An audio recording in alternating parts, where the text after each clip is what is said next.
Good morning or good afternoon or good evening whenever you're watching this. This is the pre-recorded lecture for Monday. Okay, today I want to cover the whole idea of emptiness. We started to talk about Mahayana Buddhism and the central philosophy being emptiness. You recall the Heart Sutra was all about, it seemed like it was all about negating things, right? Negating ignorance, negating enlightenment, negating the five aggregates, and so on and so forth. Okay. And in Tom Kasulis's book, Zen Action, Zen Person, he takes on this idea of emptiness and how it developed philosophically.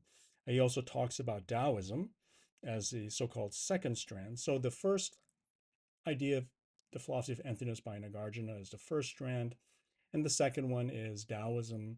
And what he leaves out, though, is a third strand, which I think is absolutely necessary if you want to really get the philosophical backdrop of Zen Buddhism. Okay, so the three strands. Okay, so in the reading of Zen Action, Zen Person, in the second part, uh, Kasulis discusses two strands of teachings that underlie Zen Buddhism, and that, of course, is Nagarjuna's teaching of emptiness and Taoism's pre-ontology of nothingness. Now, he goes into some pretty in-depth philosophical analysis, and when we return next Wednesday, we will definitely go through some of Kasulis's reconstructions of these philosophies. They get pretty detailed, and we're going to go through that. But today, what I want to do is talk about these two strands and the third strand, which Kasulis does not talk about, in a summary form. So you have an idea of what's going on when we return to regular class next week. Okay.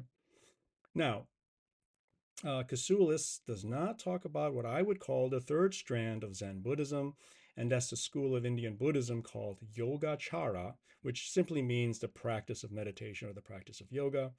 It's also called Vijñapti Matra, which means perception only or mind only. Okay. And so, again, as I said, we really need to understand this philosophical viewpoint to have a fuller picture of the foundations of Zen. All right. Now, in class, I plan to talk about the three kinds of emptiness. I told you about my experiences of trying to write about emptiness, how difficult it was. And I didn't mention this in class, but different schools have a number of characteristics of emptiness. Some there's 16 and some 18, and I've boiled it down into three. And these three kinds of emptiness kind of correlate with a couple of chapters in Kasulis. So we talked about the first kind of emptiness, which is the emptiness of words and concepts, and I gave an example of the cup. And so we think when we say the word cup, it points to an actual object, which is a cup which holds water, for instance, and we could drink out of. Now, that's not wrong, and that's one way of understanding it. But when you say cup, you can point to the same object, but as we discussed in class, this so-called, let's say, a paper cup or a styrofoam cup can also be used as a weapon, right? In a different context, it works completely differently. And so, in fact, there's no cup. When you look at something that looks like a cup, but you're in a situation where you need to improvise and create some sort of weapon, you can take this styrofoam object and turn it into something sharp, into a weapon, so you can do what you need to do, escape from that prison we talked about. Okay, and so basically, what this illustrates is that words and concepts, that is the meaning of words and concepts, their intelligibility, is dependent on a context. Okay, so if you have a so-called cup in hand, if you're drinking from this object, it is a cup. Okay, but that's only because this object is functioning as a cup in this context. If you had to use this cup to, whether you want to make a weapon, and we also talked about making these toy telephones, whatever you're doing, that is, whatever the context of your actions, that really defines what this object is. And so if you're going to use this as a weapon, it is not a cup. Okay, it becomes a weapon. And if you really think about it, this is this shows that words themselves are empty. They have no intrinsic meaning. Okay. And therefore, the meaning of any word, whether it's cup, weapon, toy telephone, it really depends on a context. All right. And so this, if you look at the chapter on Nagarjuna, Casullus is talking about Nagarjuna's analysis of different phenomena, time and causality, for instance. And the general view is that you really have to mistrust language because we somehow just assume that when we have a language, concepts, even a philosophical system, something more elaborate, that somehow it corresponds to a given reality out there. But in Buddhism, everything's relational, interdependent. Okay. And therefore, whatever reality this philosophy is pointing to um, doesn't exist in itself. It's a relative context, like depending on what your situation is, where you are, what you need to do, how you need to engage in the world. Okay. So just like we can mistrust the word cup to point to something that's really there as a cup and only a cup, we can also mistrust philosophical understandings about reality because reality is in flux, it's ever changing. And therefore, our static metaphysical concepts or systems really can't point to a given state of affairs as it is. Okay. Now let's move on to the second kind of emptiness, emptiness as space. And this corresponds nicely with the Taoism chapter because in the chapter, Casullus uses this idea of a bell. Okay. And this is the way I present it. And I'll just do it very quickly here. So if you're holding up a bell, if I'm holding up a bell here and I ring it and you hear it, well, that's a reality, right? I hit this metal thing called a bell and you heard the sounds. Okay. The question isn't whether this bell is, let's say it's made out of bronze. The question isn't whether this bronze object exists or not. It does, okay? It's not a question of the stick I'm holding, if it exists or not. Well, it does. And I hit this thing called the bell and it makes a sound. But what is necessary for you to hear the sound? Definitely the bronze bell. Definitely the stick that I'm holding and I'm hitting it, okay? But what else is necessary? Well, first of all, you need space around the bell. Okay. Now, space is not an object. It's not something you can point to. You can even say space is just merely, just a void. But it really has a positive phenomenal effect on how you hear the bell. So, for instance, suppose I took this bell and I dug a little hole in the ground and stuck it in the ground. So there's no space, emptiness around the bell, and I hit the bell. Well, it won't ring like a bell, will it? Likewise, there's also the space in the bell, okay? So if I took this bell and I filled it up, and so there's no hollowness, no emptiness or void inside the bell, and I hit it, it's not going to sound like a bell, okay?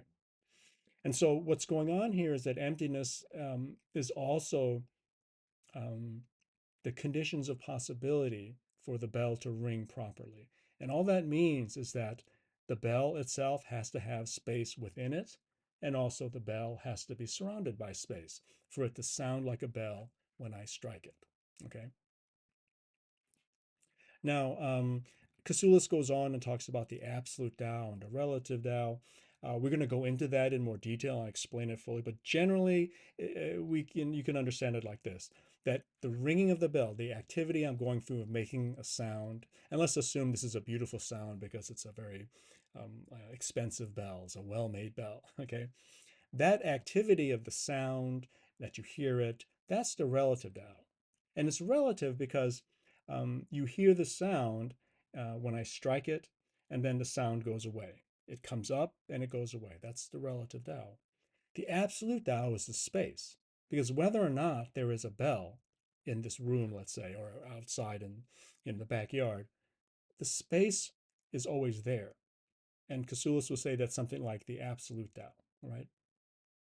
And like I said, we'll get into it, more with a more a finely grained explanation on Wednesday. Okay.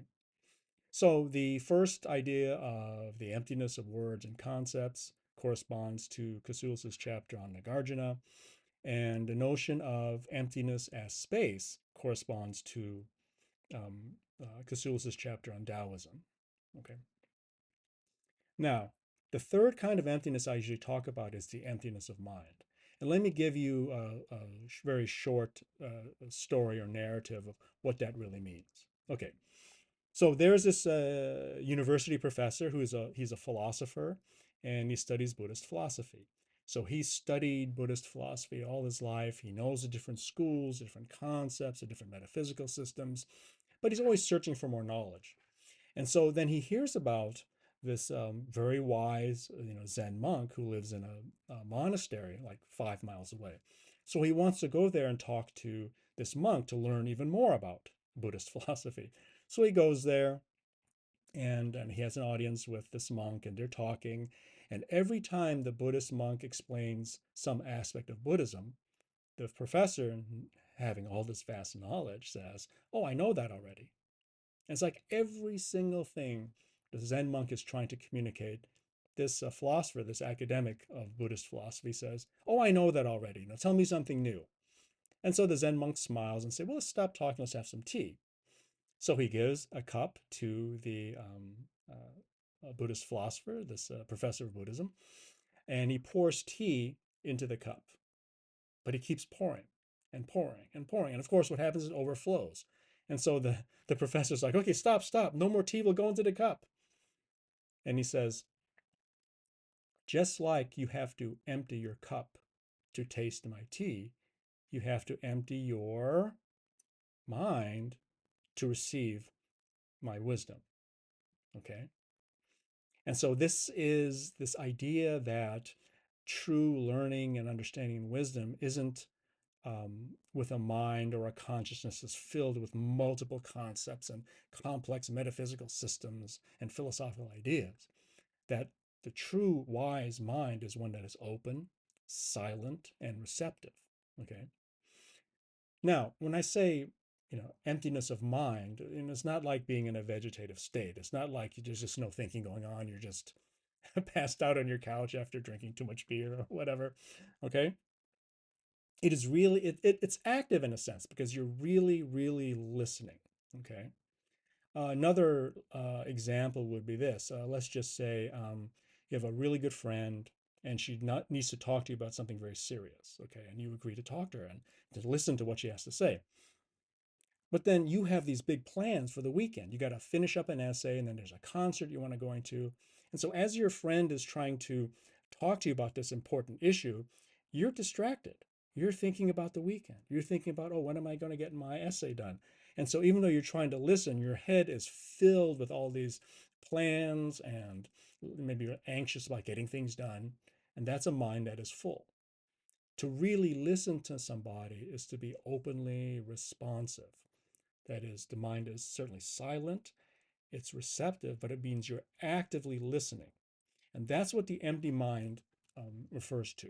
So you have to empty your mind of all these preconceptions and ideas and these mental constructions, silent the mind so you can actually receive. That is, you can actually be aware of what somebody's telling you. Okay. And so this is the third kind of emptiness, which is really connected to neither Nagarjuna's mistrust of language nor even the Taoist notion of relative and absolute Tao. It really is an example of this third strand that I'm calling the Yogacara or Vijnapti Matra philosophy. Okay, again, like I said, the Japanese call it the Hosso Shu, the school of mind only. Okay, so let's talk a little bit about mind only, and I'll begin with some terminology to keep things clear as we discuss this, because this is a bit complex. Okay, so terminology. Like I said, Yogacara means chara can mean practice, or achara can also mean practice. So the achara, the practice of yoga or meditation. Okay, and Vijnapti matra, matra means only, and Vijnapti means it could be mind, it could be consciousness, it could be perception. Okay, now within all Buddhist schools, the any school that holds a philosophy that's central claims that it is trying to counteract some incorrect views, views that aren't necessarily wrong, but are perhaps too extreme or too one sided. Okay. So for the Yogacara school, there are two wrong views that you have to avoid. The first one is that our consciousness and its objects exist as separate real entities. And this is very much like the early Buddhist philosophy we were talking about. For instance, when we talk about sense consciousness, we talk about when you see something, you need the seeing consciousness as well as the visual object to come together, and then you're seeing. And the philosophical assumption is that there is something real in itself called consciousness or perception, and there is something real in itself called a visual object. Okay? And so this kind of philosophy, although it can be very practical and useful in terms of meditation practice, it can actually go too far. If you really hold on to the way language is used, um, talking about consciousness and its object, you may come to a wrong understanding that there is this entity called consciousness and there's this entity called, let's say, the visual object. Okay. And so there's a duality or a separation going on. And this is primarily the Yogacara critique of early Buddhism. Okay. I should say more accurately, the scholastic philosophy that comes out of some of the early Buddhist teachings. Okay. Now, the next extreme or wrong view is that consciousness and its object exist as mere conventions. They are just words, they are just concepts. So, whenever you talk about consciousness and its object, Nagarjuna would say, well, there really is no consciousness, there really is no object. These words, consciousness and object, only make sense in a particular relative context. Okay. So, everything really becomes conventional reality. There is no real reality. Or you could say that the only real reality is conventional reality. And this leads to, at least according to the Yogacara, to a kind of nihilism, right? All there is nothingness or emptiness, and nothing is really true or real. And so these are the two extreme views or two wrong views that the Yogacara are trying to counteract. So they want to come up with a philosophy that doesn't necessarily talk about what's real out there, but they want to put forth a philosophy that talks about the structure of our experience. Okay. That is, when we experience something and we're in a diluted state, there's a way we experience things, and this is basically duality. If, however, our consciousness is purified of duality, that we actually are aware of things as they are, this is what reality is. This is awakening. Okay. And so for the Yogacara philosophers, the true philosophy is that the objects of consciousness are not really real. Right? Any object has meaning in different contexts, so that's constantly in flux. But you can't deny that whether you are perceiving things in one context or another, you're still perceiving something. That there is an implicit awareness that's necessary for you to have any kind of experience. So they want to say that it's really consciousness itself that is really real.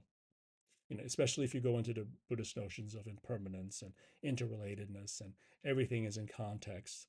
Even if you realize everything is in context, there is an awareness of that understanding.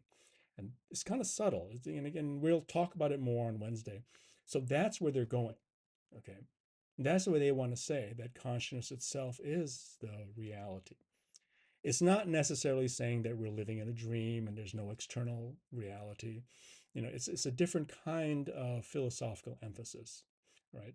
And again, like I said, we'll do a deep dive on Wednesday. Okay, so the Yogacara school has a lot of different teachings. Okay, but one of two foundational doctrines is called the so-called three nature or three nature teachings. Okay, the Trisavabhava. All right, and I'll just list them off here and then explain each one. So the first nature is called the imagined nature. Okay, and there's a reason why we use the term imagined, and I'll explain that in a minute. Then there is a second reality called the other dependent nature. This is the nature that, you know, things arise, appearances arise, dependent on other appearances, that certain ways that we are conscious arise based on, other ways of being conscious. And then number three, there is the perfected nature. And it's called perfected is because somebody who has gone through deep meditation and study for a long time, they've reached a level of awakening where they're actually aware, fully aware. Okay. One could say that the imagined nature is something like illusion or being deluded. The other dependent nature is the fact of consciousness, and the perfected nature is a state of awakening. Okay, all right. So let's get into the first nature, the imagined nature.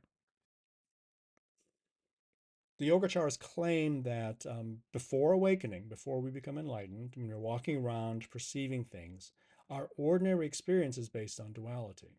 Okay, and yeah, I'm not saying that the Yogacaras are correct in every single aspect, but there is something to this.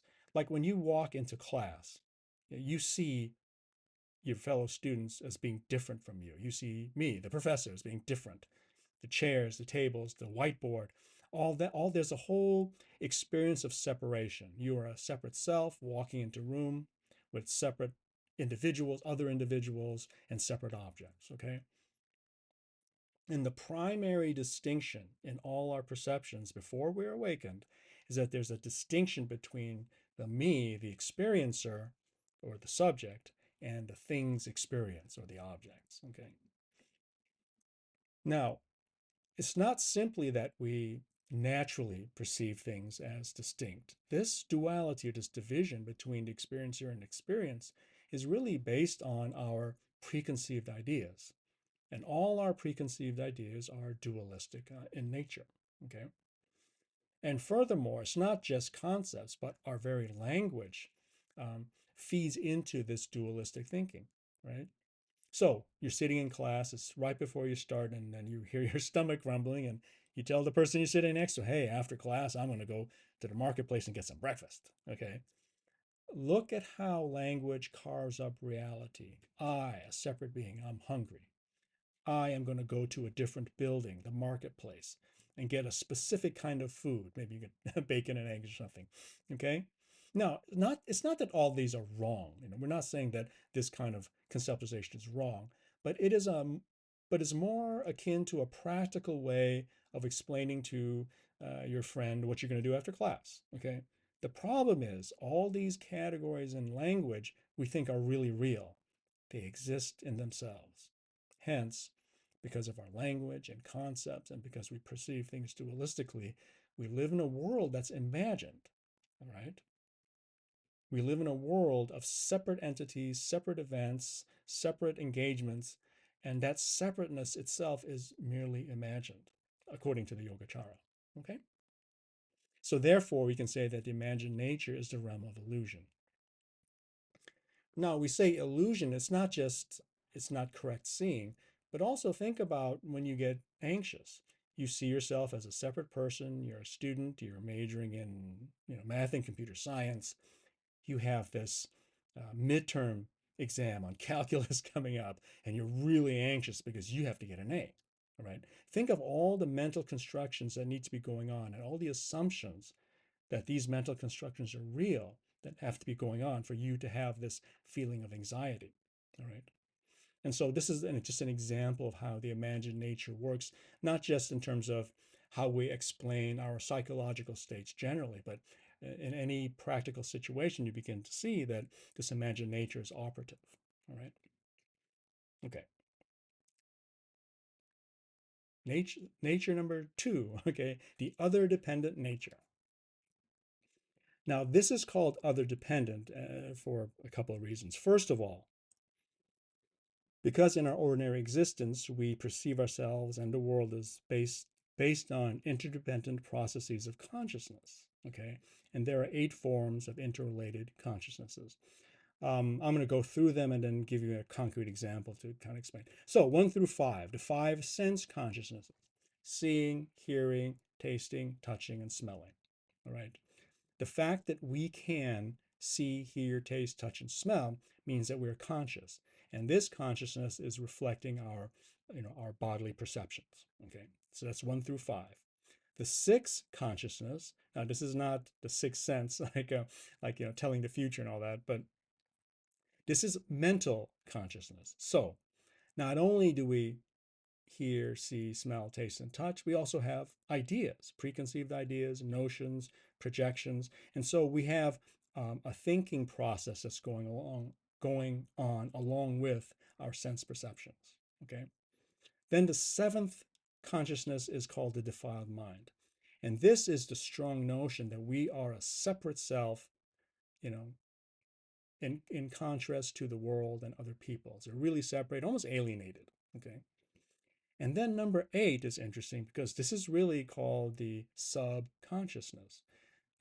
This was developed as early as the third, fourth century CE in India, long before Freud, Freud's notion of the subconscious or the unconscious. And so basically, there is an eighth level of consciousness in which we store all our memories. We remember, even if we don't consciously remember, we remember everything that has happened. And that is stored in the subconscious as what they call karmic seeds. They are memory traces, if you will, that can be activated. All right. So let me give you an example, a concrete example. So you're walking to class. Okay. You see somebody and you recognize that person as your friend. All right. So they're seeing. Okay. And your friend says hi, and then you recognize his voice. And so there's hearing. Okay. But there's also mental consciousness because you remember, oh, this is my friend. This is my roommate who I really get along with. So already thinking is involved when you see somebody. It's not merely seeing somebody you know. There's all this sort of narrative that goes along with that. Okay. Um, and there's also, now, okay, you also have the notion of the subconscious. So let's say you and your roommate were friends for a few years. Okay. You had a lot of experiences together. Maybe during summer vacations you both went to, Europe or whatever. Okay. And so you remember these past experiences, and so you always have a good feeling when you see this person. This comes from the subconscious. Okay. Now I'm giving you a positive example. It can also be negative. You may have a roommate that you just don't get along with, and you've been a roommate for almost 2 semesters, and they constantly get on your nerves. And so every time you see this person, you don't just see the person, you think about it. Oh, I should talk to this person because he always eats all my food that I buy. Okay. But you also have subconscious remember. You remember many, many, many things that this person has done that's been inconsiderate, let's say. And so there's this feeling of just aversion when you see this person. Okay. So remember, whenever you perceive something, it's not simple perception, okay? There is thinking involved, and there are subconscious memories that some of which are triggered every time you perceive this person. Make sense? And so these eight consciousnesses, moment to moment, evolve, and this kind of creates the way we see the world, okay? And if that's the case, then we're really not seeing things as they are. We're seeing things dualistically. We're seeing things based on our perspective. Because maybe your roommate's not such a bad person. This person may be inconsiderate in some ways, but maybe you have another friend who really likes your roommate because this person has some good qualities that maybe you've never experienced before. You see what's going on? And so psychologically, we're caught in this mishmash of sensing, perceiving, remembering things, subconscious triggers happening. Okay. Now, the other thing about this other dependent nature, or we can call it the flow of experience, is that even though there could be like positive or negative reactions, back in our intuitive sense, there's an awareness of that. And this awareness is not that. Okay. It makes sense? So if I have a favorite mug of, the mug that I use coffee, so every morning I get up, oh, there's my mug and my favorite mug, and I pick it up. Okay, fine. I remember this. Maybe my wife bought me this mug for my birthday last year, and I really like it. Okay, so all that stuff is going on, the memories and not just perceptions, but the memories that goes on. But behind the perceptions, the experience, and the memories, there's an awareness of that. Okay. And so the other dependent nature is not only the specific reactions we have to our experiences or the specific experiences we have, but it's the awareness of those experiences. Okay. And that's the key. So when you're talking about this second nature, this is the place where, on the one hand, there's both the generation of illusion, right? All our reactions, but there's also the potential to realize that awareness, which is aware of your experiences. If this is too abstract, don't worry. We're going to go into it again on Wednesday. Okay. And so, in some sense, the only reality there is this second other dependent nature. And we can call it the flow of experience, and the flow of experience has an ontological nature to it. Okay. That it's somehow there's a source of our experiences is buried in this second uh, uh, nature. Okay. All right. Let's go to the third or the perfected nature. Okay. Now, this third nature is the realm of awakening. This is experienced by somebody. So let's just say you decided to be a Buddhist nun or a monk and you spent 10 years in a monastery, you studied these philosophies, you meditated, you've actually come to realize, what reality is, that you're enlightened, you're awakened. So this is the realm of awakening, the third nature, the perfected nature. Okay.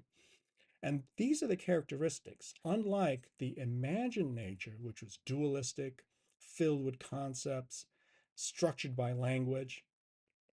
The perfected nature can be described as non dual awareness. So when you experience things, you're no longer experiencing them with a division between the me and other, the experiencer and experienced. Okay. It is also non conceptual awareness. All right. Let's go back to the emptiness of mind thing, okay? Non conceptual awareness is an awareness without your preconceived ideas. Remember, I gave you the example that you're trying to listen to your friend, but you're all caught up in what you're going to do on the weekend and the essay you have to write. Well, those are all concepts, right? When you are thinking of planning your weekend, that's conceptual activity because the weekend's not here yet. When you're kind of worried about your planning, that's all that's thinking, all right? When you're worried about when you're going to finish your essay, because you're not there yet. The fact is, you're sitting there with your friend and she's trying to talk to you, okay? But your concepts are going. So another aspect of the perfected nature is that it is an awareness without concepts or non-conceptual awareness. And in the same way, even though you can still use language, you can talk about getting breakfast, you can talk about a whole lot of things, but you're not fooled by the language that you're using. Okay. So it is a non linguistic awareness. That is, it's an awareness which is really not rooted in language or speech or anything like that. Okay. It's a deeply silent mind. Okay. So, non dual awareness, non conceptual awareness, and non linguistic awareness. Now, using language, there are three different descriptions of the perfected nature. They're all the same one. The quiet, wise, and open mind, it's one mind. Okay. And that's another meaning of mind only. Once you reach that sense of awareness only, there is awakening and there is a singularness to your experience. And at least the claim is once you have that singular experience of the one mind or mind only, you have transcended fear, aversion, anger, and ignorance. Okay. So if you look now, let's look back at these three natures. If you want to understand how this process works, you can say something like this. And here's, point number three. Another way of understanding the perfected nature is that the perfected nature, the awakened mind, equals the other dependent nature, the flow of experience, minus the imagined nature. Okay? And what that means is that the true reality is the presencing of this moment now. Okay? We don't think of it that way because unless we're awakened, we're stuck in the imagined nature. We imagine the past, we imagine the future, we imagine the things we got to do or the things we didn't do yesterday, therefore we have more work tomorrow, okay? And all that mental stuff that goes on that really causes a lot of our anxieties and fears and angers and all that, okay? If our moment to moment presence of awareness is without all that imagined nature, that is the awakened state. All right. So let me just end with so called existential considerations. When we talk about awakening in Zen, and also in the Yogacara, Vijnapti Mantra philosophy, when we're talking about being enlightened or awakened, you don't go anywhere.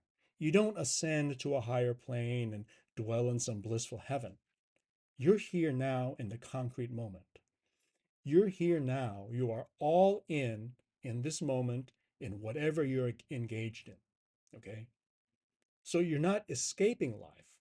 It's like life and you are the same thing, right? And if you understand anything in this course, I mean, think about Zen. Zen is about being in life fully, in the concrete moment.